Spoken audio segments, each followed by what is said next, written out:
ठीक है। Finance of cement बहुत ही इंपॉर्टेंट प्रॉपर्टी है। अच्छा, इस टेस्ट को करने के लिए हमने फील्ड में कौन सा टेस्ट किया था इसी के बदले, बताओ तो बता सकते हैं फील्ड में हमने कौन सा टेस्ट किया था फाइनेंस चेक करने के लिए? सर जो हम फील्ड में जो पार्टिकल्स लेते हैं और उसको पानी में डालते हैं उसको, यही शायद इक्विवेलेंट होगा उससे। सर आप लड़के से गुड। पानी में डालने का कोई तो पैरामीटर तो था नहीं इसमें, पानी में डाल के आप फाइनेंस चेक कर रहे थे। बताइए शाहनवाज, आप फिंगर के बीच में लेके उसको रब कर रहे थे ना, फिंगर में रब करते तब आपको पता चलता है कितना फाइन है। मैंने आपको क्या बताया था, घर में मम्मी जो आटा आता है क्या बोलती है, आज आटा थोड़ा मोटा पीस दिया, पतला पीस दिया, बोलती नहीं बोलती है? आप कैसे बोल रहे हो, उसको पानी में डाल के चेक कर लेते हो आटा मोटा है कि पतला है?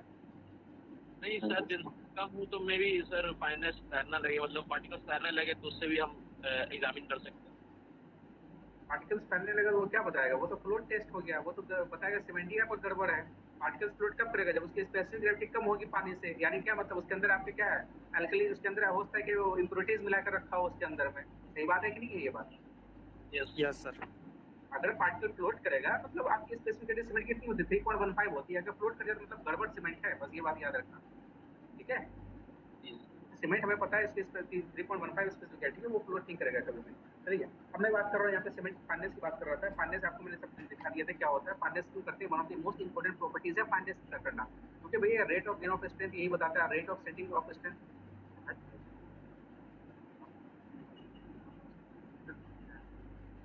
अच्छा एक मिनट रुकना यार, बहुत बड़ा मुश्किल है।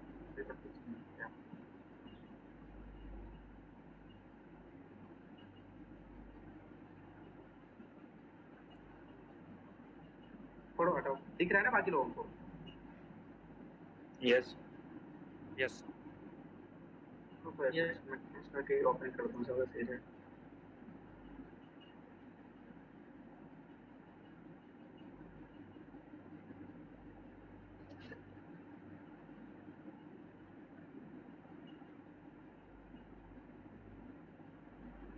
तो अब दिख रहा होगा शायद आप लोगों को, है ना? Is it visible to everyone? Yes sir. ठीक है, देखिए फाइनल टेस्ट में क्या बोलता है, फाइनल टेस्ट करते हैं, फाइनल टेस्ट। अब देखिए इस टेस्ट से हमको करने का मतलब क्या होता है, ये टेस्ट इतना इंपॉर्टेंट टेस्ट है क्योंकि rate of gain of strength यही गवर्न करेगा फाइनेंस। रेट ऑफ सेटिंग बताएगा, रेट ऑफ प्री हाइड्रेशन बताएगा, rate of evolution of heat बताएगा, rate of aggregate alkalis reaction, सारा चीज यही फाइनेंस से ही गवर्न होता है। यानी one of the most important test है ये, मैंने बोला one of the most important test है। अब देखिए फाइनेंस टेस्ट हम लोग कैसे निकालते हैं, हमने मेरे पास कायदे से 2-3 तरीका है, लेकिन इसको आप देखिए अभी हम जो डिस्कस करेंगे एक होता है सीव टेस्ट। कौन सा टेस्ट है? सीव टेस्ट। अब सीव से आपको पता चल रहा है कि सीव टेस्ट में हम क्या करेंगे, एक सीव होता है IS 9 नंबर की सीव, कहानी सुनिए बस। एक सीव होती है IS 9 नंबर की सीव होती है, उस सीव से हम क्या करते हैं, उस सीव से आप वहां पे उसके अंदर 100 ग्राम के, उसके अंदर सीव के अंदर हमने क्या किया, उस सीव पे हमने सैंपल को लिया और सैंपल का सपोज 100 ग्राम सैंपल लिया, उस सैंपल को उससे हम क्या करते हैं, छानते हैं। अगर उसको, ये सीव देखो, सीव नंबर 9 है, सीव लेते हैं एक सीव IS सीव नंबर 9 साइज है, उसके अंदर डालते हैं 100 ग्राम के सैंपल को, उसको हम 15 मिनट तक तरीके से उसको ये करते हैं, सीव करते हैं। सीव करने से देखो अब क्या होता है, हमें पता है सीमेंट होता है डेलिकेट सब्सटेंस, हो सकता है उसके अंदर लम्स की फॉर्मेशन हो जाए मॉइस्चर के कॉन्टैक्ट में आके, तो लम्स को हम तोड़ते हुए चलते हैं, लम्स को भी हम ब्रेक करते हुए उसको फिर भी सीविंग करते हैं, और एटलीस्ट कम से कम 15 मिनट के लिए। और जब सीविंग कर लेते हैं तो जो हम जो रेसिड्यू निकल के आता है वही हम उसको नोट डाउन कर लेते हैं। जो रेसिड्यू मतलब जो सीव से हमारा पास नहीं कर पाया उसको नोट डाउन कर लेते हैं। अब नोट डाउन करते हैं क्या, हमारी ये कोड कहता है, ये सीव टेस्ट बोलता है, हम जो ओपीसी को जब हम रेसिड्यू टेस्ट करते हैं जो रिटेंट होता है सीव के ऊपर पे, बट मस्ट नो 10% से ज्यादा एक्सीड नहीं करना चाहिए, मतलब उसके ऊपर 10% से ज्यादा क्या नहीं होना चाहिए, रिटेंड वेट नहीं होना चाहिए। 10% मतलब कितना, 10 ग्राम, 100 के कितना होगा, 10%, 10 ही ग्राम होगा ना। 10 ग्राम से ज्यादा रिटेंड नहीं होना चाहिए। अब मुझे ये बताओ, इस टेस्ट के अंदर आपने क्या लिया, पहले 100 ग्राम का सीमेंट किया, सीमेंट सैंपल, उसको आप किस सीव पर रखा, सीव नंबर, साइज बताइए क्योंकि इंपॉर्टेंट है, आपसे ऑब्जेक्टिव में क्वेश्चन पूछ लेगा। 90 माइक्रोन सीव। अब मुझे ये बताओ, जो सीव नंबर 9 है ये क्या बताता है? सर वो स्पेसिफिकेशन है सिव का नंबर, जबकि उसका साइज जो है वो 90 माइक्रोन। बिल्कुल गुड। ये सीव नंबर के तो समझो, सीव नंबर हमें क्या बताता है, सीव नंबर हमें बताता है number of openings, number of openings पर inch length of the sieve. Number of openings की मैं बात कर रहा हूँ, नंबर ऑफ ओपनिंग्स पर inch length of the sieve ना। ये क्या बताता है, ये नंबर ऑफ ओपनिंग्स पर इंच, हर एक इंच पे कितना ओपनिंग्स है। अब सपोज यहाँ पे IS 9 नंबर सीव यूज हुआ है, और उसके हमने क्या साइज भी मेंशन कर दिया है 90 माइक्रोन मेंशन है ना उसके अंदर में 9 नंबर लिखा हो 90 माइक्रोन लिखा हो मतलब इसका मीन्स इस सीव में 90 माइक्रोन के 9 ओपनिंग्स होगी पर इंच लेंथ में। आप समझ रहे हो? यानी इस सीव में 90 माइक्रोन के 9 ओपनिंग्स होंगी पर इंच में लेंथ में, पर इंच लेंथ में 9 ओपनिंग्स होंगी 90 माइक्रोन साइज के। अब ओपनिंग की साइज क्या करना है, साइज हम मेंशन कर देते हैं, इसलिए 90 माइक्रोन वहाँ पर इसलिए मेंशन कर देते हैं, ओपनिंग से साइज मेंशन कर देते हैं, याद रखिए इस बात को, ठीक है, जनरल बातें थी ये। देखिए यहाँ पर ये सीव के अंदर आप समझ लिए क्या करते हैं, सीमेंट को लिया 100 ग्राम सीमेंट को लेकर उसको हमने क्या किया, सीव किया, और उसके अंदर अगर एयर लम्स की फॉर्मेशन हो रहा है तो उस लम्स को भी हम क्या करते चलते हैं, ब्रेक करते हुए चलते हैं, ताकि वहाँ पर जो डेलिक्वेसेंट सीमेंट जो होता है, जो अगर सेट हो गया, लम्स हो गया, फॉर्मेशन हो गया, उसको भी हम ब्रेक कर लें। उसके ब्रेक करने से भी अगर हमारा सो कोड कहता है कि एज पर दिस टेस्ट हमें कहता है 10% से ज़्यादा रिटेंड नहीं होना चाहिए। अगर 10% से ज़्यादा रिटेंड हो गया मतलब हमारा क्या हो रहा है, वहाँ पर क्या बता रहा है, ओवर ग्राइंडिंग है या अंडर ग्राइंडिंग है, क्या शो कर रहा है बताओ? अगर 10% से ज़्यादा वेट मेरा वहाँ पर रिटेंड हो गया, क्या शो कर रहा है, दैट मीन्स हमारी सीमेंट अंडर ग्राइंडिंग है। यानी मोटा है, मतलब उसका जो स्पाइनस उसके अंदर ग्राइंडिंग या ओवर ग्राइंडिंग क्या है? अंडर ग्राइंडिंग है। अंडर ग्राइंडिंग तो यानी इसकी ग्राइंडिंग जो होनी थी वो पर्टिकुलर नहीं हुई है, बात समझ के? सीप की जो पर्टिकुलर ग्राइंडिंग थी वो नहीं हुआ है। अब देखो ये मेथड अब ऑब्सोलीट है, ये मेथड हम यूज नहीं करते, सीप टेस्ट इज नो ऑब्सोलीट, इस टेस्ट को हम यूज नहीं करते हैं। मैं बताऊंगा क्यों नहीं करते हैं, पर दूसरा टेस्ट समझे क्या होता है। अब next of the test to referred is air permittivity test. अब देखिए इस टेस्ट में क्या कर रहा है, एयर परमिटिविटी टेस्ट में आप देख पा रहे हो जहाँ तक ये टेस्ट जो आपका है, इस टेस्ट के अंदर आप ये देखिए एयर क्वालिटी टेस्ट, आपको इसको देखिए कोड सब जगह मेंशन होगा, IS 4031 बार बार मेंशन कर रहा हूँ आपको। ये कोड कौन सा यूज है, IS, इसके स्पेसिफिकेशन सारा चीज दिया होगा इस कोड के अंदर में, IS 4031 के अंदर में सारे टेस्ट। ये सब की मैं बात कर रहा हूँ जनरल OBC की बात कर रहा हूँ, सिर्फ OBC की बात कर रहा हूँ। अब देखिए इस टेस्ट के अंदर में एयर क्वालिटी टेस्ट जैसे नेम यहाँ पे कह रहा है, यहाँ पर हम क्या करते हैं इस टेस्ट के अंदर बताइए। ये एक टेस्ट है जिसमें हम डिफाइन करता है, यहाँ पर एयर को हम क्या करते हैं, देखिए यहाँ पे पहला पॉइंट कर रहा है, the principle of this test is based on the relationship between the flow of air through the bed of cement. काफी one of the most important test, इसको ध्यान से समझिएगा क्या है। इसमें हम क्या करते हैं, एयर को फ्लो को हम उसके बेड से, सीमेंट के बेड होता है उसके बेस से, बेड से हम क्या करते हैं, एयर को फ्लो करते हैं, and surface, specific surface area जो पार्टिकल्स का है फॉर्मिंग द सीमेंट बेड, वहां पर उसको हम देखते हैं। वहां पर जो भी एक बेड होता है सीमेंट का, मान लो ये डायग्राम में दिखाऊंगा, रेफर करूंगा ये डायग्राम, तो सीमेंट का बेड है सपोज यहाँ पर मान लिया है, और यहाँ सपोज ये प्रिंसिपल यहाँ पर बताऊंगा कैसे होता है, लेकिन फिर भी अभी समझिए इस टेस्ट को हम जो करते हैं ब्लेन्स एयर एपरेटस, इसका नाम है ब्लेन्स एयर परमिटिविटी एपरेटस। इस टेस्ट को यूज करते हैं इस केस के अंदर में। देखिए टेस्ट हालांकि क्या है, कॉम्प्लिकेटेड है ये टेस्ट, थोड़ा इसको अभी देखो ड्रॉ करना थोड़ा मुश्किल है, ये इसका apparatus थोड़ा कॉम्प्लिकेटेड apparatus है, तो एक बेसिक समझने की अंडरस्टैंडिंग आप समझिए यहाँ पर कि क्या हो रहा है, मैकेनिज्म समझिए। यहाँ पर सीमेंट के पार्टिकल्स का बेड होता है, ये आपका बेड दिख रहा है यहाँ पर, ये सीमेंट के पार्टिकल्स का बेड है सपोज ये सब, ठीक है। आपने क्या किया, एयर को फ्लो किया, through which we pass the air, air देखिए एयर आपने नीचे से फ्लो किया। आपको था लेट सपोज मान लिया हमने एयर जो हमारी है इनिशियल एनर्जी H1 है एयर के अंदर में, क्या है इनिशियल एनर्जी H1। अब मुझे ये बताओ, जब सीमेंट एयर को पास करोगे सीमेंट से, सीमेंट मान लो जब एयर को पास करोगे इसके सीमेंट के बेड से, तो क्या सीमेंट का बेड से पास होने देगा कि नहीं होने देगा बताओ, एयर पास हो जाएगा सीमेंट के बेड से? मैंने इससे कहा यहाँ पे सीमेंट का बेड है क्या, नहीं होने देगा सर। करेगा बिल्कुल यहाँ पर रेजिस्टेंस भी ऑफर्ड। अब रेजिस्टेंस जो ऑफर होगा, रेजिस्टेंस कौन ऑफर करेगा, पार्टिकल ऑफ सीमेंट। बिल्कुल पार्टिकल जो सीमेंट होता है वो क्लोजली पैक्ड होता है सर। ठीक है, वो अपनी जगह पे, इसका रेजिस्टेंस कौन ऑफर करेगा, सही है, आपने सही बोल रहे हो, ये रेजिस्टेंस ऑफर करेगा कौन, स्पेसिफिक सरफेस एरिया से जो है, उसी द्वारा होगा ना, उसी को होगा ऑफर, स्पेसिफिक सरफेस एरिया भी ऑफर होगा रेजिस्टेंस। अब देखिए तो हमने क्या किया, एयर को पास करवाया सीमेंट ने, और सीमेंट ने रेजिस्टेंस ऑफर करी, उसी रेजिस्टेंस को ओवरकम करने के लिए एयर ने अपनी एनर्जी यूज की, ठीक है, एयर ने एनर्जी यूज की। अब देखिए एनर्जी यूज करी, इसका मतलब जब एयर बाहर निकल के आएगी बेड से, तो इसकी एनर्जी क्या हो जाएगी, कम हो जाएगी कि ज्यादा हो जाएगी, कम आ जाएगा। कम हो जाएगी। देखिए H2, ये एनर्जी आपने यहाँ से बाहर निकल के, आपने H1 दिया था एनर्जी, अब बाहर निकल के आ रही है बेड से, और रेजिस्टेंस ऑफर्ड हो गया सीमेंट के सरफेस पे एरिया की वजह से, तो एरिया आपकी स्पेसिफिक एनर्जी कम हो गई वहां पर। अब यानी H2 इज लेस देन आपका H1, H2 आपका क्या है, लेस देन H1 है, क्योंकि एनर्जी दोनों में क्या हो गई, कम हो गई। अब देखिए यहाँ पर, यहाँ से आपको क्या दिख जाएगा, जब H2 less than, what is the energy loss by air, energy जो एयर जो लॉस कर जाएगा, कितना लॉस कर जाएगा, H1 माइनस H2 लॉस कर जाएगा एयर से द्वारा, H1 minus H2 will be energy loss by air। यही आप हेड लॉस निकाल लेते हो, जो हेड लॉस है ये हमारा हेड लॉस हो गया, मतलब मेजर कर लेते हैं यहाँ से हम H1 minus H2 हमारा हेड लॉस हो गया। अब देखिए this head loss is directly proportional to specific surface area. ये हेड लॉस हमारा किसके प्रोपोर्शनल है? Specific surface area. अब देखिए जितना ज़्यादा हेड लॉस होगा उतना ज़्यादा स्पेसिफिक एरिया निकल के आएगी। अब देखिए ऑब्वियस बात है, जितना ज़्यादा हेड लॉस होगा यानी क्या है, स्पेसिफिक सरफेस एरिया उसका क्या है, ज़्यादा ही होगी ना, अभी तो हेड लॉस ज़्यादा होगी। अब ज़्यादा हेड लॉस होगी इसका मतलब स्पेसिफिक सरफेस एरिया ज़्यादा होगी। अब उससे क्या हम कह सकते हैं और क्या हम कंक्लूजन निकाल सकते हैं? जितना ज़्यादा हेड लॉस होगा उतना ज़्यादा स्पेसिफिक सरफेस एरिया निकल के आ गई। अगर स्पेसिफिक सरफेस एरिया ज़्यादा है इसका मतलब पार्टिकल की साइज क्या है, छोटी है या बड़ी है? बड़ी है स्पेसिफिक सरफेस एरिया ज़्यादा अगर है तो मतलब पार्टिकल का साइज छोटी है या बड़ी है वहाँ पर? छोटा होगा सर। छोटा वहाँ पर पार्टिकल साइज है। अगर पार्टिकल की साइज छोटी है इसका मतलब ग्राइंडिंग क्या कर रखी है, ज़्यादा कर रखी है कम? ज़्यादा ज़्यादा कर रखी है, ज़्यादा हो रखी है grinding. It means fineness will be more, it means fineness will be more. अब मुझे चलो ये आपने समझ गया, इस टेस्ट से पैरामीटर समझ गए क्या क्या टेस्ट हैं इसके अंदर में। आपने कुछ नहीं किया, इस सीट के अंदर वही सेम आपने 100 ग्राम सैंपल लिया, आपने वही इसको 9 नंबर सीट से आपने पहले यूज किया था, वैसे सेम इसके अंदर क्या कहते हैं प्लेन से है, थोड़ा कॉम्प्लिकेटेड एपरेटस है, इसको आप देखेंगे थोड़ा देखना आप नेट वगैरह पे कैसा एपरेटस दिख रहा है, देखना चाहिए आप लोग को, समझ में आएगा। प्लेन से एयर एपरेटस से हमें क्या करते हैं, बेड से एयर को पास करवाता है, सीमेंट का बेड है, एयर पास करवाया H1, मान लो उसकी एनर्जी उसकी H1 यहाँ पर है, ठीक है। अब फिर आपने पता है कि ऑपर रेजिस्टेंस होने की वजह से वहाँ पे H2 हो गया था, हेड लॉस निकाल लिए। आपको पता है हेड लॉस ज्यादा कब होगा, जब यहाँ पे सीमेंट का सरफेस एरिया ज्यादा कंज्यूम होगा तभी हेड लॉस ज्यादा होगा।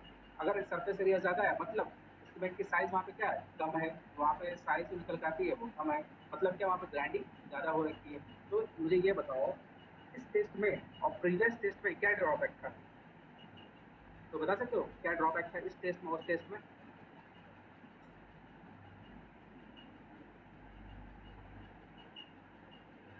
पिछले वाले टेस्ट में और इस वाले टेस्ट में क्या ड्रॉबैक को बता सकते हो? चलो मैं बताता हूँ, पिछले वाले टेस्ट में जो यहाँ पे क्या था, यहाँ पे सिर्फ हमें अंडर ग्राइंडिंग बता सकता है, पिछले वाले टेस्ट में अंडर ग्राइंडिंग, ठीक है, ओवर ग्राइंडिंग नहीं बता सकता है। अब देखो अंडर ग्राइंडिंग आप यहाँ पे क्या कर रहे थे, सीप के ऊपर पे आप क्या कर रहे थे, स्टेज पे सीप के ऊपर पे कितना रिटेन हो रहा है वही निकाल पा रहे थे ना, बताओ सीप टेस्ट में आप क्या क्या कितना रिटेन हो रहा है वही निकाल पा रहे थे, सुन रहे हो बात को, समझ रहे हो बात को, समझो इस चीज को बारीकी से। इस यस टेस्ट में ड्रॉबैक सीप के ऊपर पे कितना रिटेन हो रहा था आईएस 9 नंबर सीप पे वही निकाल पाता। रिटेन कब होगा, जब आपकी ग्राइंडिंग क्या होगी, अंडर ग्राइंडिंग होगी, मतलब ग्राइंडिंग कम होगी, ग्राइंडिंग मतलब उसकी पिसावट मोटा पिटा होने सही से उसका ग्राइंडिंग नहीं हुआ तभी तो वो सीप के ऊपर रिटेन हो जाएगा। अगर मुझे बताओ अगर आप उसके अंदर अगर फाइन ग्राइंडिंग कर दी, ज्यादा पीस दिया तो सबके सब सीप से पास कर जाएगा, पास करेगा नहीं करेगा? Yes sir. जब पूरा ही पास कर जाएगा तो आप मेजर कैसे कर पाओगे वेट, तो मेजर कर ही नहीं पाओगे क्योंकि आपने कहा 10% हम जो वेट रिटेन होगा उसी टेम्परेचर, यानी आप सिर्फ और सिर्फ उस टेस्ट में आप सिर्फ अंडर ग्राइंडिंग बता सकते हो सिर्फ टेस्ट में, ओवर ग्राइंडिंग का कोई पैरामीटर उसके अंदर नहीं है, इसलिए वो टेस्ट ऑब्सोलीट हो गया है, खत्म हो गया हमारे टेस्ट। बस पढ़ लेते हैं समझने कि हाँ भाई पहला टेस्ट यही यूज होता था, लेकिन ये बस याद है कि अभी हम लोग क्या प्लेन एयर एप्लीकेशन यूज करते हैं फॉर फाइंडिंग आउट द, क्या फाइंड आउट करते हैं इससे, स्पेसिफिक सरफेस एरिया। फाइननेस क्या करते हैं, फाइननेस फाइननेस फाइननेस निकालते हैं। स्पेसिफिक में क्या क्या बोलते हो यार, फाइननेस टेस्ट निकाल रहे हैं, फाइननेस टेस्ट हम पढ़ रहे हैं, सीप टेस्ट और उसका दूसरा टेस्ट हम पढ़ते हैं एयर क्वालिटी टेस्ट। अब देखिए मैंने आपको क्या बताया, उस टेस्ट का ड्रॉबैक आप बता सकते हो क्या था ड्रॉबैक, उसमें सिर्फ और सिर्फ हमें रिपोर्ट क्या होता है, अंडर ग्राइंडिंग, इंटरग्रेटेड और लेकिन इस टेस्ट में आपको दोनों मिल जाता है, ओवर ग्राइंडिंग भी नहीं बता सकता, लेकिन इस टेस्ट में आपको दोनों मिल जाएगा। अगर अंडर ग्राइंडिंग हुआ आपको तो पता ही है साइज बड़ा होगा तो स्पेसिफिक सरफेस एरिया क्या हो जाएगा, कम हो जाएगा, कम हो जाएगा मतलब क्या शो कर देगा, या अंडर ग्राइंडिंग हो जाएगा मतलब शो कर जाएगा। अगर ज्यादा हुआ तो स्पेसिफिक सरफेस एरिया बढ़ जाएगा, स्पेसिफिक सरफेस एरिया बढ़ गया मतलब क्या हुआ, साइज आपका बढ़ जाएगा, साइज कम हो जाएगा, साइज कम हो गया मतलब क्या हुआ, आपकी ग्राइंडिंग ज्यादा हुई है। बात समझ गया, गॉट इट, हाँ क्लियर है? अच्छा सर एक क्वेश्चन था हाँ बोलो। सर, स्पेसिफिक एरिया अगर ज़्यादा होगा तो इससे कैसे पता चला है कि हमारा जो डायमीटर है सीमेंट पार्टिकल्स का वो कम है, ज़्यादा होना सुनो चाहिए? सुनो मेरी बात, मेरी बात, मेरी बात, मुझे ये बताओ सीमेंट जैसे एक एक पत्थर होता है, ठीक है, एक छोटा सा एग्जाम्पल है, पत्थर है और इसमें मतलब गुड़ होता है, गुड़ देखो ना, शक्कर गुड़ जो होता है, गुड़ जो खाते हो गुड़, गुड़ देखिए एक ढेला होता है, अगर उसका पत्थर रहता है तो क्या स्पेस उसके लिए कम, अगर उसी गुड़ को छोटे छोटे बारीक जैसे शुगर के छोटे, एक सिंपल से एग्जाम्पल ले लो कि 100 ग्राम गुड़ आपका एक क्या कहते हैं उसका वॉल्यूम का आप देख लो, उसमें सिंपल सी बात है, स्पेसिफिक एरिया मतलब उसके वॉल्यूम की बात कर लें अगर, तो गुड़ जो बना हुआ और एक जगह चीनी है, किसका ज़्यादा एरिया वहाँ पे कंज्यूम होगा? गुड़ लेगा ज़्यादा, पत्थर या चीनी, हम सेम उसी वेट कर लेते हैं। अगर 100 ग्राम का गुड़ है, 100 ग्राम का चीनी है, कौन ज़्यादा वेट कंज्यूम वहाँ पे स्पेस कंज्यूम करेगा? तो चीनी कॉमन सर। बात है ना, शायद बताओ। स्पेसिफिक सरफेस या किस में रिपोर्ट करते हैं? एरिया पर यूनिट में रिपोर्ट करते हैं, यही है ना? Yes sir. Centimetre square per ग्राम, इसलिए कहते हैं हमारी जो ओपीसी की निकल आती है specific surface which comes out to be 2250 centimetre square per gram. ये स्टैंडर्ड है, आपके हर एग्जाम में क्वेश्चन बनेंगे इससे। 2250 सेंटीमीटर स्क्वायर पर ग्राम ओपीसी की निकल के आती है। अब देखिए, अगर अब देखिए इस यानी देखिए पिछले वाले टेस्ट में हमने आपको बता दिया क्या ड्रॉबैक है, इस टेस्ट का ड्रॉबैक बता दिया। इस टेस्ट में देखो क्या फायदा हो गया आपको, अंडर ग्राइंडिंग बता सकते हैं और ओवर ग्राइंडिंग बता सकते हो। आप समझ गए इस कहानी को? अब देखिए, अगर सीमेंट की ग्राइंडिंग कम हुई तो पार्टिकल जो है 90 माइक्रोन सीप के ऊपर रुक जाएगी, आपको पता है। इसमें हम बात कर रहे थे 90 माइक्रोन की जो सीप थी, उसके ऊपर ग्राइंडिंग अगर कम हुई, इसके ऊपर रुक जाएगी। उसके ऊपर रुक गई मतलब क्या, सीमेंट की ग्राइंडिंग। बट अगर सीमेंट की ग्राइंडिंग ज़्यादा हुई तो सारे सारे पार्टिकल पास कर जाएंगे, क्लियर है ना? सारे के पार्टिकल मतलब इसका मतलब क्या हो, पिछले वाले से ये बता देता है कि सीमेंट के पार्टिकल में कितने लेवल की ग्राइंडिंग हुई है, मतलब सिर्फ और सिर्फ उसमें क्या बताएगा कि हमारी जो रिक्वायर्ड साइज से बड़े हैं या नहीं, बस यही बताएगा। रिक्वायर्ड साइज हमारा तुम्हारा क्या था, 90 माइक्रोन का साइज बड़ा या छोटा, बस यही बता रहा था। वो टेस्ट का हमें ड्रॉबैक है, वो टेस्ट हम कैरी आउट नहीं करते हैं, वो टेस्ट ऑब्सोलीट हो गया है, मार्केट से बाहर है। अब हम टेस्ट यूज करते हैं, ब्लेंस एयर एपेटस यूज करते हैं, इसलिए याद रखिएगा। अब देखिए, अब हम कहने का मतलब ये है, यहाँ पे जो एपेटस यूज कर रहे हो, एपेटस का नाम पूछ लेगा। क्या एपेटस का हमने नाम बताया था? Blaine's air apparatus. देखिए एपेटस का नाम देखिए यहाँ पर, इस एपेटस का नाम याद रखिएगा, ब्लेंस एयर परमेबिलिटी एपेटस का नाम है यहाँ पर, ब्लेंस एयर परमेबिलिटी एपेटस का नाम है, ये नाम याद रखिएगा। देखिए फाइननेस वही रिपोर्ट करते हैं, स्पेसिफिक सरफेस एरिया में फाइननेस है, किसने क्या बोल रहे हो? लीन एंड नट्स apparatus, हाँ, lean and nuts apparatus use करते हैं ना इसमें। देखो वो भी एपेटस है, तुम सही बोल रहे हो, वो भी एपेटस है। वो हम देखेंगे क्या है, वेबिनार भी है, सब एपेटस है। लेकिन तुम अभी इसको बस नाम याद रखो, यहाँ पर हम तो टेस्ट पढ़ रहे हैं वो पढ़ोगे ना, पहले जो पढ़ना है वो पहले पढ़ोगे। यहाँ पर अभी हम पढ़ा रहे हैं प्लेन एयर एपेटस के बारे में, एयर क्वालिटी निकालने के लिए, फाइननेस निकालने के लिए। अब देखिए यहाँ पर वो भी एपेटस है, सही बोल रहे हो आप। देखिए यहाँ पर ये जो एपेटस आपका है पैरामीटर, इसमें हम क्या निकालते हैं, स्पेसिफिक सरफेस एरिया, जिसको हम क्या बोलते हैं, surface area per unit weight, जिसका आपको ओपीसी निकल के आती है 2250 सेंटीमीटर स्क्वायर पर ग्राम की निकल के आती है, ये याद रखिएगा। अब देखिए इसके अंदर अब हम नेक्स्ट टेस्ट पर हम जा रहे हैं, जो नेक्स्ट टेस्ट है, जो ये इस टेस्ट के अंदर हमने आपको बता दें क्यों करते हैं क्यों नहीं करते, ये आपको पता हो जाए। चलिए नेक्स्ट टेस्ट हम रेफर कर रहे हैं स्पेसिफिक ग्रेविटी। ठीक है, एक और टेस्ट है इसमें, एक और वेब में इसमें देखो टोटल 3 टेस्ट। आपने क्या बोला था अभी, कौन सा नाम बताया था आपने? एक और होता है वार्नर टेस्ट होता है, वैगनर ट्यूबिलिटीमीटर करके आता है। ट्यूबिलिटीमीटर आपने पढ़ा होगा, ट्यूबिलिटी आप अगर इन्वायरमेंट वगैरह पढ़ा होगा, शायद वो एली वाले बच्चे पढ़े होंगे ट्यूबिलिटी वगैरह, टर्बोमीटर टेस्ट भी होता है, ये भी होता है। Sedimentation analysis. हाँ, ये भी टेस्ट होता है, इसमें कुछ नहीं करते हैं। इस केस में क्या करते हैं, वैगनर यहाँ पे नहीं मेंशन है, लेकिन आप जान लीजिए नाम, ऐसे ऑब्जेक्ट में पूछ लेते हैं, बस इसके नाम याद रखिए, वैगनर ट्यूबिलिटीमीटर मेथड होते हैं। इसके लिए क्या करते हैं, टर्बोमीटर है, इससे एस्टिमेट करते हैं surface area of 1 gram cement, जो उसका हम सरफेस स्पेसिफिक सरफेस एरिया में निकालते हैं। वहाँ पे सीमेंट को हम क्या करते हैं, एक रेक्टेंगुलर ग्लास होता है, उसके अंदर क्या करते हैं, फिल करते हैं केरोसिन। केरोसिन के पैरामीटर हम यूज करते हैं। केरोसिन क्यों यूज कर लेते हैं, क्योंकि हम इसके अंदर केरोसिन इसलिए यूज करते हैं ताकि उसके अंदर सेट ना हो, बात समझ रहे हो, सेट ना हो, इसलिए हम केरोसिन यूज करते हैं। आप देखोगे आप यहाँ पर क्यों हम हमेशा नॉन पोलराइजिंग लिक्विड ही यूज करते हैं, क्यों यूज करते हैं वो भी देखेंगे क्यों यूज करते हैं। वाटर के साथ आपको पता है सीमेंट जाएगा, क्या हो जाएगा, रिएक्ट कर जाएगा, सेट कर जाएगा, इसलिए हम वहाँ पे केरोसिन यूज करते हैं वैगनर टेबिलिटी मीटर के अंदर में। और ये बिल्कुल सेम एज हु बहुत इन्वायरमेंट के अंदर आप जब देखोगे टेबिलिटी कैसे मेजर करते हैं, सेम वैसे ही मेथड होता है यूज करने का। इसके अंदर वही होता है, तो पैरेलल लाइट को हम बेस को पास नीचे प्लेट लगाते हैं, और ऊपर से हम जितना सीमेंट का ज़्यादा स्पेसिफिक सरफेस एरिया होगा, ऊपर से क्या होगा, स्कैटरिंग ऑफ लाइट होगा, वो नीचे से आपके फोटोइलेक्ट्रिक सेल होती है, उसके ऊपर लाइट जितना उसमें क्या कहते हैं स्ट्राइक करता है, हम उसको मेजर कर लेते हैं। अब ये वैसे बिल्कुल सेम कंसेप्ट है, एयर क्वालिटी जैसा ही। आपका स्पेसिफिक सरफेस एरिया ज़्यादा होगा तो स्ट्राइक कम करेगा, आपका स्पेसिफिक सरफेस एरिया कम होगा तो स्ट्राइक ज़्यादा करेगा। बस एक समझ नाम याद रखिए, वैगनर टेबिलिटी मीटर भी एक टेस्ट है जो यूज करते हैं फाइनेंस ऑफ सीमेंट निकालने के लिए। अभी तक के लिए इतना है। और आप देखिए नेक्स्ट वाला टेस्ट हम लोग देखेंगे, ये दूसरा टेस्ट हम लोग कैरी आउट करते हैं, ये क्या नाम है इसका, स्पेसिफिक ग्रेविटी निकालने के लिए। ये भी इंपॉर्टेंट टेस्ट है। इस टेस्ट को हम कैरी आउट करते हैं as per the specification given in 4031 part 11, इसके अंदर भी दिया हुआ है, इसको आप इसके अकॉर्डिंग करते हैं, IS 4031 के अकॉर्डिंग। अब देखिए इस टेस्ट में क्या होता है, यहाँ पर एक टेस्ट जो हम करते हैं, this test is perform to find the specific gravity of the cement, specific gravity निकालने की बात करते हैं। In order to perform this test यहाँ पर क्या यूज करते हैं, ईच फ्लास्क होता है, उसको हम यूज करते हैं। ईच फ्लास्क कैसा होता है, देखिए फ्लास्क कुछ ऐसा होता है, ये वाला ये फ्लास्क, कैलिब्रेटेड होता है। इसके मार्क क्या होता है, मार्क क्या होता है, यही क्लास है, इसी क्लास को हम कहते हैं लीक एक्टिव क्लास। इस क्लास के अंदर हम लोग निकालते हैं स्पेसिफिक ग्रेविटी टेस्ट। अब स्पेसिफिक ग्रेविटी इसमें क्या करते हैं, इसको कांस्टेंट टेम्परेचर में, इसमें वाटर बाथ में रखते हैं, ये वाटर बाथ है, इसको कांस्टेंट टेम्परेचर में रखते हैं क्योंकि हम स्पेसिफिक ग्रेविटी हमेशा में static temperature as per the Indian condition 27 plus minus 2 degree Celsius पर रिपोर्ट करते हैं। कितने पर रिपोर्ट करते हैं, 27 प्लस माइनस 2 डिग्री सेल्सियस पर रिपोर्ट करते हैं as per the Indian condition. अब जैसे आप देखोगे फॉरेन वेदर में 20 पे कर लेता है, हर जगह अलग क्लाइमेटिक कंडीशन के ऊपर होता है। हमारे यहाँ का 27 प्लस माइनस 2 क्लाइमेटिक कंडीशन को रिपोर्ट करते हैं लैब के अंदर।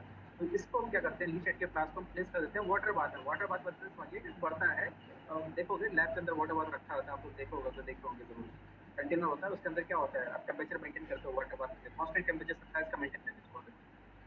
वो ऑटोमेटिक कंट्रोल होता है, हीटर वीटर चलता रहता है, उसमें सब मेंटेन कर देता है वो देखना लैब में तुम जाओ तो देखना वाटर बाथ कैसा होता है। अब यहाँ पर जब देखोगे इसके अंदर कांस्टेंट टेम्परेचर में इसको रख देते हैं और इसके अंदर non polarising liquid like kerosene, इसके अंदर केरोसिन भर देते हैं। Non polarising liquid like kerosene. अब केरोसिन ही क्यों भरते हैं, भरने को पानी भी भर सकते थे, भर सकते थे ना, बताओ, पानी भी भर सकते थे ना उस जगह, पानी क्यों नहीं डालते हैं?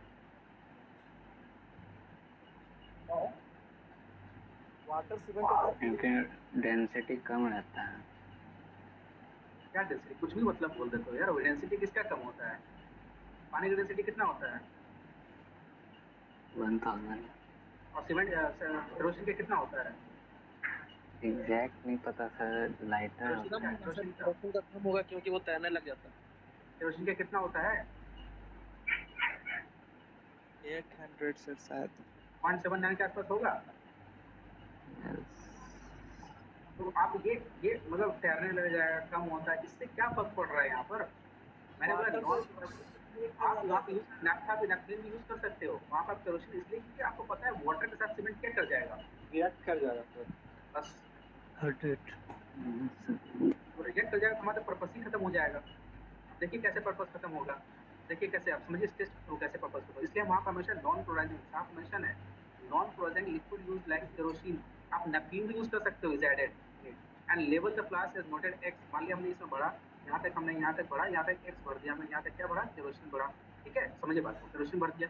अब हमने क्या किया इसके अंदर, देखो हमने क्या किया इसके अंदर, अब इसके अंदर हमने क्या किया, सीमेंट लिया, सीमेंट को भरा इसके अंदर, हमारा लेवल क्या होगा, राइज हो गया होगा, जेड तक चला गया होगा। क्या अब यहाँ पर केरोसिन का लेवल बढ़ेगा या घटेगा सीमेंट डालने पर?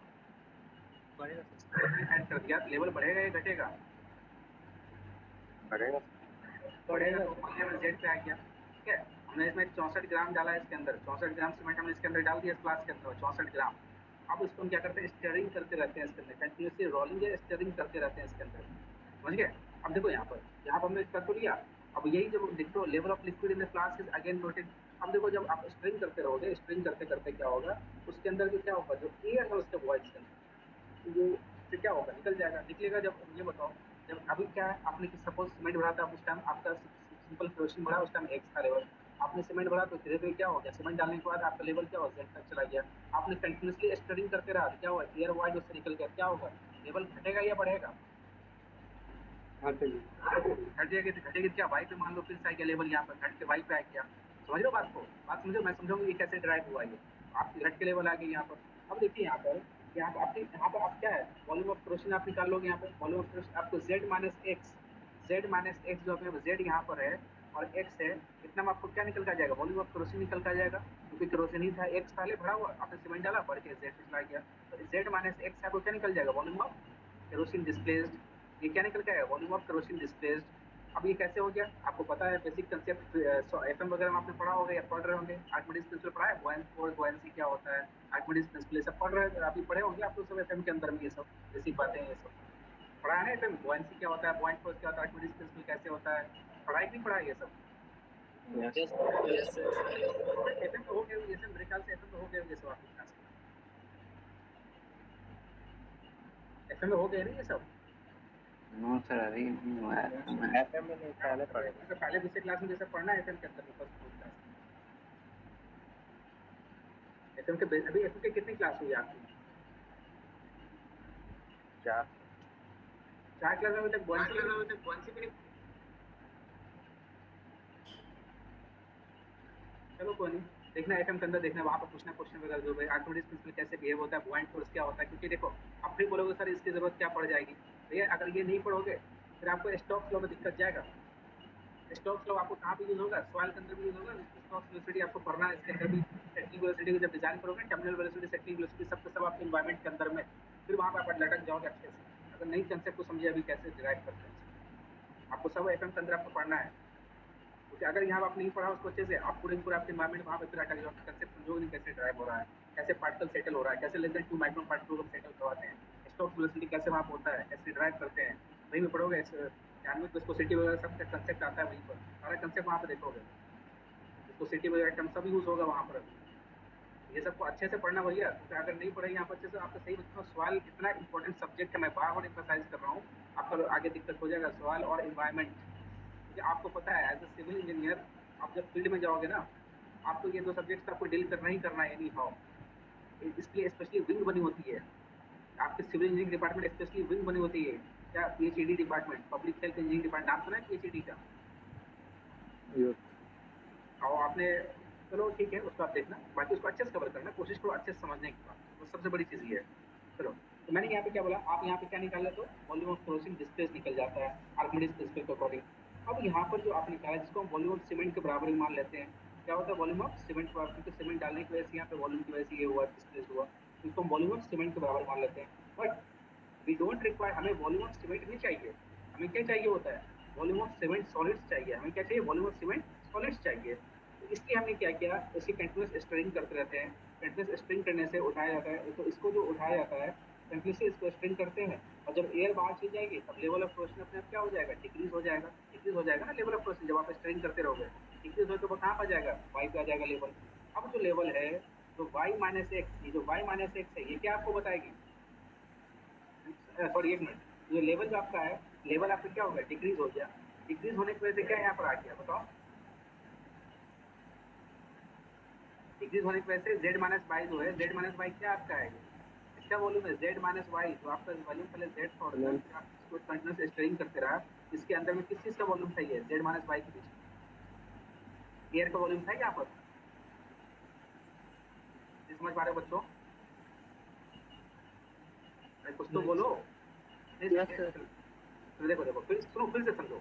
मैंने क्या किया, इनिशियली सीमेंट क्लास के अंदर में सीमेंट मैंने क्वेश्चन डाला एक्स तक लेवल का, फिर हमने क्या किया, सीमेंट ऐड किया, उसके अंदर 64 ग्राम, समझो कहानी को अच्छे से, कुछ बीच में सोचना मत, पूछना मत।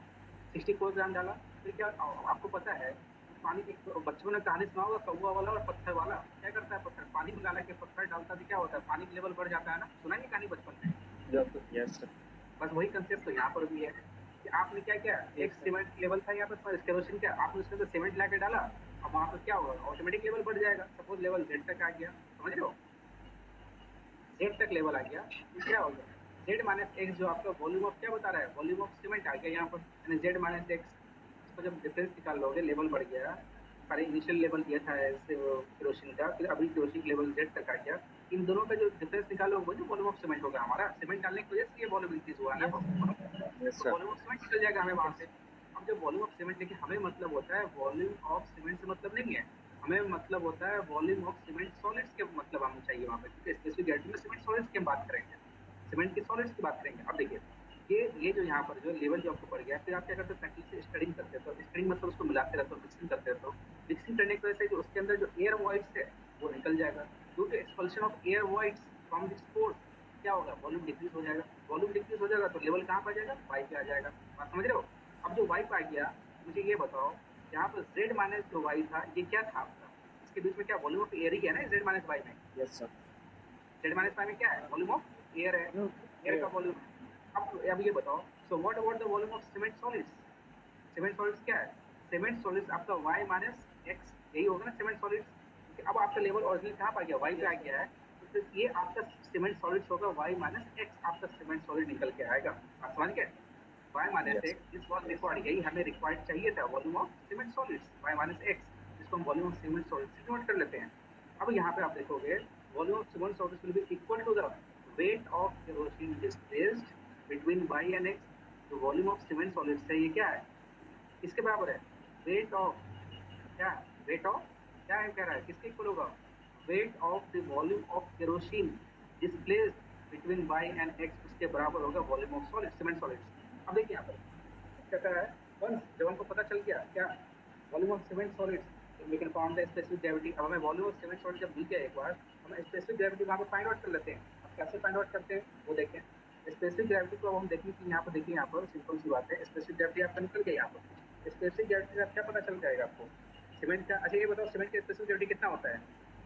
सीमेंट का स्पेसिफिक ग्रेविटी कितना होता है? 2.25 देखो यहाँ रिपोर्ट करते हैं ओपीसी का 3.15 होता है। ध्यान रखना, ओपीसी कितना होता है? 3.15, याद रखना इस बात को। यहाँ पर हमने जब निकाल लिया यहाँ पर, अब यहाँ पे देखिए क्या होता है specific gravity? Density of cement solids by density of kerosene. क्योंकि यहाँ पे किसके रिस्पेक्ट में निकाल रहे हो आप? केरोसिन के रिस्पेक्ट। किसके रिस्पेक्ट में? केरोसिन के किसके रिस्पेक्ट में निकाल रहे हो? केरोसिन की। ये देखो, ये पूरा कंसेप्ट आपका एफएम का ही है, ये सब डेंसिटी वाला, ये सब आपका एफएम का टॉपिक है, लेकिन इसको समझिए फिर से आप इसको यहाँ पर। अब देखिए यहाँ पे जो कि किसके बराबर होगा? डेंसिटी ऑफ सीमेंट सॉलिड्स किसके बराबर होगा? Which will equal to mass of cement solids by volume of cement solids into specific gravity. अब आपको पता है डेंसिटी क्या होता है? मास बाय वॉल्यूम ही होता है ना। डेंसिटी क्या होता है? Mass by volume. आपने क्या कर दिया? डेंसिटी को रिपोर्ट कर दिया, मास of cement solids by volume of cement solids report कर दिया, और डेंसिटी ऑफ केरोसिन को ऐसे छोड़ दिया। अब यहाँ देखिए, आप इसको आप क्या लिख सकते हो? मास ऑफ सीमेंट सॉलिड जो है ये किसके बराबर होगा? मास ऑफ सीमेंट सॉलिड जो बनता है can be written as mass of cement plus mass of air या मास ऑफ वाइट बराबर divide by volume of cement solids plus density of kerosene. आपको पता है मास ऑफ वाइट या मास ऑफ वाइट में क्या होगा? एयर का क्या होता है? जिसका मास होता है वाइट का, जिसे अप्रोक्सीमेटली इक्वल टू 0, इसको हम इग्नोर कर देते हैं, इसलिए मास ऑफ सीमेंट बच जाता है। मास ऑफ सीमेंट बच के निकल जाती है यहाँ पर, इसलिए मास डिवाइड बाय निकल लिया। अब यहाँ से क्या करेंगे? स्पेसिफिक ग्रेविटी सीमेंट आप क्या नोट कर सकते हो? आपका स्पेसिफिक ग्रेविटी हो गया मास of cement divide by volume of cement solids into density of kerosene. यहाँ पर आ गया आपका। यहाँ से आप स्पेसिफिक ग्रेविटी को रिपोर्ट कर लिए। अब आप देखो यहाँ से क्वेश्चन आप सब निकाल लोगे। मास आपने कितना लिया था? 64 ग्राम का लिया था यहाँ पर इनिशियली। कितने ग्राम लिया था मास आप सीमेंट का? 64 ग्राम। आपका सीमेंट का मास कितना था? 64 ग्राम। वैल्यू रखो, आंसर निकल जाएगा स्पेसिफिक ग्रेविटी। आपको वॉल्यूम पता है? वॉल्यूम कैसे आपने निकाला बताओ? वॉल्यूम कैसे पता है आपको? बोलो, वॉल्यूम ऑफ सीमेंट सॉलिड्स कैसे पता चलेगा आपको? यहाँ से निकाला आपने, वाई माइनस एक रिपोर्ट करके यहाँ से वॉल्यूम ऑफ सीमेंट सॉलिड्स निकाल लिया ना आपने। यहाँ पर VCS निकल गया नहीं यहाँ से। कुछ बोलते ही नहीं यार, तुम लोग कुछ बोलते हो, या तो समझ नहीं रहे हो या तो मैं समझ नहीं पा रहा हूँ। अरे बोलो। Yes sir, y minus x. Yes sir, y-6. समझ पा रहे हो? मुझे पहले ये बताओ, आप लोग समझ पा रहे हो? Yes sir. Yes. Sir. मुझे लगा नहीं समझ पा रहे हो, क्योंकि ये आपका बता रहा है लैक ऑफ इंटरेस्ट शो कर रहा है कि आप समझ ही नहीं पा रहे हो। सही बता रहा हूँ, ये समझ नहीं पा रहे हो। चलो या तो प्रोसेसिव फॉर्मूला देख लो, ठीक है? फॉर्मूला देख लेते हैं, डिटेल मत जाओ, ठीक है? क्योंकि यहाँ पे जाओ डिटेल कोई मतलब नहीं है, आपसे फिर सवाल वाल कुछ बनना नहीं है ऐसे। अगर नहीं समझोगे यहाँ पे, क्योंकि ये सब सवाल में आपको फिर से पढ़ना है वहाँ पे सवाल के अंदर। आपको इनिशियल चैप्टर में पढ़ना है ये सब पूरा, स्पेसिफिक ग्रेविटी सब रिपोर्ट करना है आपको वहाँ पर। तो चलो, specific gravity comes out to be, आप इसको मल्टीप्लाई कर लो, बस निकल जाएगा। ये फॉर्मूला आपका ये फॉर्मूला है। इसी फॉर्मूला से हम वैल्यूज पुट करते हैं। आपको डेंसिटी ऑफ केरोसिन मालूम है, आपको वॉल्यूम ऑफ सीमेंट सॉलिड्स आपने आप निकाल लिया है, मास ऑफ सीमेंट आप स्पेसिफिक ग्रेविटी निकाल लोगे आराम से, निकल जाएगा ना? बोलो। Yes sir. अब आपसे मैं बोल रहा हूँ, आपने स्पेसिफिक ग्रेविटी आप निकालिए सीमेंट की, किसके रिस्पेक्ट में निकालिए? केरोसिन के रिस्पेक्ट में। किसके रिस्पेक्ट में? केरोसिन के अगर पानी के रिस्पेक्ट में निकालना तो क्या करोगे? इसको मल्टीप्लाई कर दो, स्पेसिफिक ग्रेविटी ऑफ केरोसिन, आपको सीमेंट की जो स्पेसिफिक ग्रेविटी वाटर निकल जाएगी स्पेसिफिक वाटर में। जो स्पेसिफिक ग्रेविटी केरोसिन थी उससे मल्टीप्लाई कर दो, निकल क्या जाएगी? देखो यहाँ पे कोई स्पेसिफिक ग्रेविटी ऑफ केरोसिन हमने मल्टीप्लाई कर दिया, तो जी डैश आपका निकला था। हमको अगर वाटर में रिपोर्ट करना है, ये आप यहाँ निकाल लोगे जी डैश, उसको हमने मल्टीप्लाई कर दिया स्पेसिफिक ग्रेविटी ऑफ केरोसिन से, वो आपका रिपोर्ट हो जाएगा वाटर के टर्म में। ये जी जो बता रहा है specific gravity of cement in terms of water या with respect to water, with respect to water में रिपोर्ट किया हमने उसको। बात समझ रहे हो? अरे बोलो। Yes sir. Yes sir. चलो हो गया, दैट्स ऑल फॉर टुडे।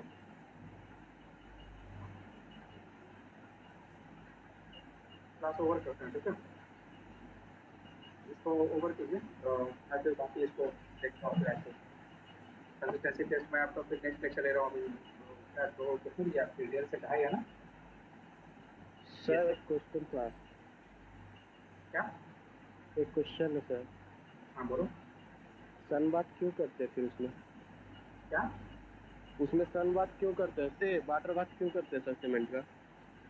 या देखो मैं क्या बोला, वाटर बात इसलिए करते हैं क्योंकि हमारा टेम्परेचर एक लैब का टेम्परेचर स्टैंडर्ड होता है, हम उसको मेंटेन करते हैं एक क्लाइमेटिक कंडीशन के अंदर में।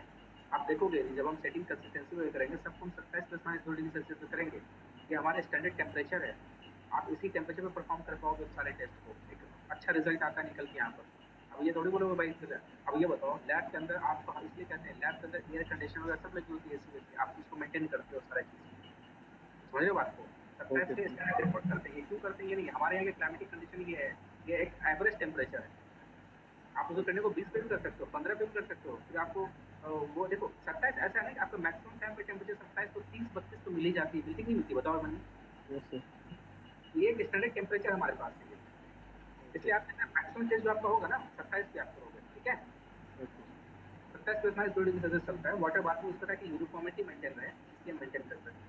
प्लस आप देखेंगे इनिशियल सेटिंग टाइम और फाइनल सेटिंग टाइम जब हम कंसिस्टेंसी टेस्ट देखेंगे यहाँ पे कैसे करते हैं वो देखना, ठीक है? उसको कर लेंगे उस पर। चलो कोई इतना समझ में आया कि नहीं, पहले ये बताओ मुझे, कुछ समझे कि नहीं समझे? Yes, sir. Yes sir. नहीं समझे तो दिक्कत तो पूछो, देखो मैं ये मना नहीं करता हूँ पूछने से, लेकिन देखो पूछते कब हो, वही जो घुमा जड़ा बात थी, वही पीछे की कहानी जो पिछले 5-7 क्लास से घूमते आ रहे वहाँ पहुँच जाते हो। यानी ये शो करता है कि आप उस टाइम आपका कंसेप्ट कहाँ था, दिमाग कहाँ था जब आपने क्वेश्चन,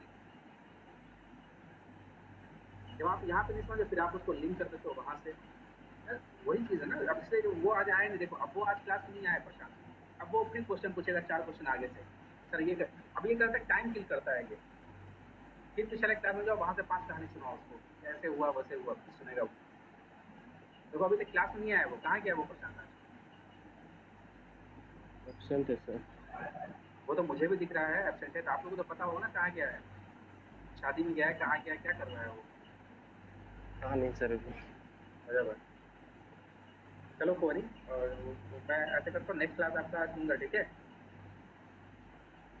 आपका नेक्स्ट क्लास कितने बजे से? 1:30 sir. 1:30 से 2:30। 1:30 से sir next class. ठीक है जाइए, आपको 1:30 में ऐसे ओवर कर दे रहा हूँ जल्दी, अभी आपको जाइए, और दैट्स ऑल फॉर टुडे। और मैं नेक्स्ट क्लास आपका 2:30 तक है ना, वही 45 मिनट क्लास लगाऊंगा।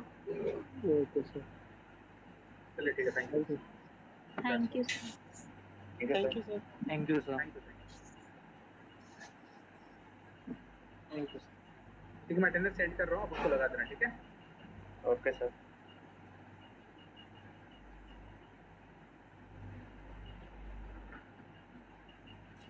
46 में चढ़ाए थे, यानी कि 14।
ये छुट्टी हो गया।